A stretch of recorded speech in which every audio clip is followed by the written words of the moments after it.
next to look, military man, bases. you can't, like, China's an adversary. I know there are a lot of people that are like, oh, you can't say that stuff because you're xenophobic. I don't care. Like, China is an adversary.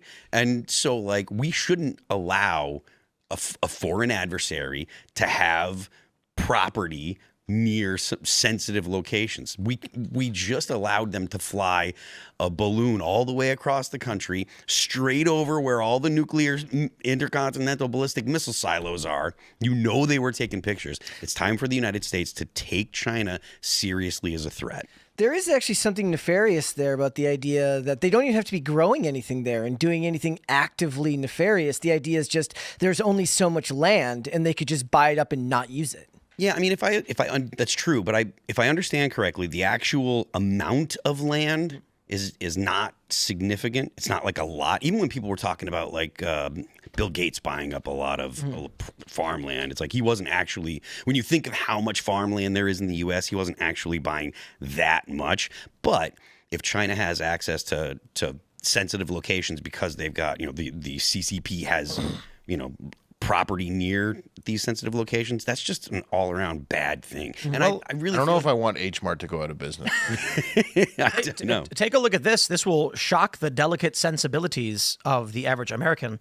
You can see Chinese-owned farmland in America by the New York Post, and you see all these plots of land. Now, here's what may surprise you. The entire island of Hawaii is owned by China. Where do they grow? It looks like the same amount of people that voted for the Democrats. It does. Where do they grow the orange chicken? I just want to. So those are chicken farms. Those are usually buildings, not grain farms. Florida. But they are in fact orange. Yeah. They're orange chickens. This is old too. That's not Fort Liberty. That is Fort Bragg, ladies and gentlemen. But here's the funny thing: the people have been sharing this image around. Like, guys, this is clearly not real. China didn't buy Hawaii. I mean, look at this. Like, that's Hawaii. Chinese-owned farmland in America. They don't own Hawaii. Yeah, but the thing is like this is how you get people now. You just post an infographic that looks like it makes sense, and people start sharing it on Facebook. Dude, I am. I just Boomer bait. This doesn't look that bad. all of Hawaii is gone. I'm okay with it. It's just a big island, just a volcano. No Alaska? No, they don't even have a. Yeah, there's no Alaska on here at all. Yeah. What state have they not touched? Nobody wants to go near Wyoming. They're like, nah, we don't need it. Not interested. I say let them have it. Let the Chinese have the land, and then they can. But Yeah, no, I agree. We should let them buy up as much land as they want and just seize it from them. But they can't go to Harvard.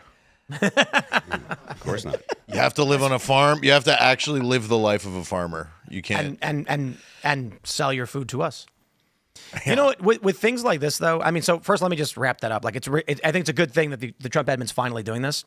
But posts like this and what people actually believe what's going on, like you were saying, just post an infographic and people leave it. Mm-hmm. I think we're getting close to that critical mass where everything's becoming fake. Mm-hmm. There was this post from Rudyard Lynch. You guys know what if I thought you were Jewish. Me? No. I saw it on an infographic. Yeah. Spend too much time on X, man. But, you are joking, but... those infographics where it's like they got a list of people and they put Stars of David on them? Luke Rudkowski was on We Are Change. They put him on it. And they were circulating this thing and showing all these people in media with Jewish stars on them, and Luke was on it. And then everyone started laughing because Luke's not Jewish. And he's like an independent media guy, and he was like, what is going on? And apparently the person made it apologized. So, I mean, this it's fake. Rudyard Lynch has this long post where he told everybody, he said, get off the internet now. Cut yourself off and just survive because everyone's gone insane. That's the one good thing about anti-Semites. If they say you're Jewish and they're wrong, they will apologize.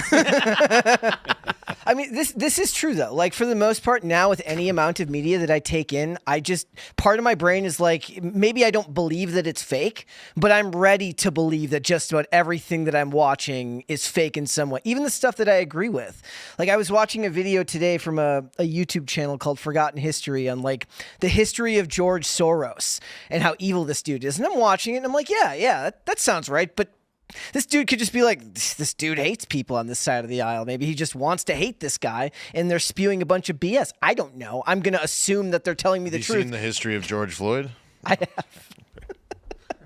It's a vastly different history. That one's real. Yes, but the point is that we're at critical mass as far as information goes, and you don't have time to do the research into literally everything that you're reading. You do for work because you're up here all day doing segments. It's your job. Most people don't have that. Most people are taking in their bits of information in between their day, and eventually you're just going to accept that nothing is real. Yeah, but I mean, this is the reality. Like, you will get more views and make more money by making fake content than real content. Yep, absolutely. And that's, I think, is happening more and more and more, because if you're like a young person and you just don't know how to get a piece of the pie, and you can't afford a house and you can't find a job, you're probably going to fall into this moral framework of, no one cares about me. Why should I care about anybody else? I should just get mine and get out. And so what's happening is more and more young people, like Dean Withers is a really great example. He makes videos where he just argues with like random low IQ, non-political individuals. And it's content that there's an audience for. So instead of actually engaging in the political debate, in the actual ideas, he says, let me find someone who has no idea what they're talking about so I can talk about how stupid they are and then insinuate all Trump supporters are. And then he gets a bunch of views from it. And he uses that and he makes money. Call that slop, right? I suppose. But it's the dominant form of media right now across all social media platforms. Thanks for checking out this clip from Timcast IRL. Make sure to watch the show live Monday through Friday at 8 p.m. Subscribe to this channel, and we will see you all there.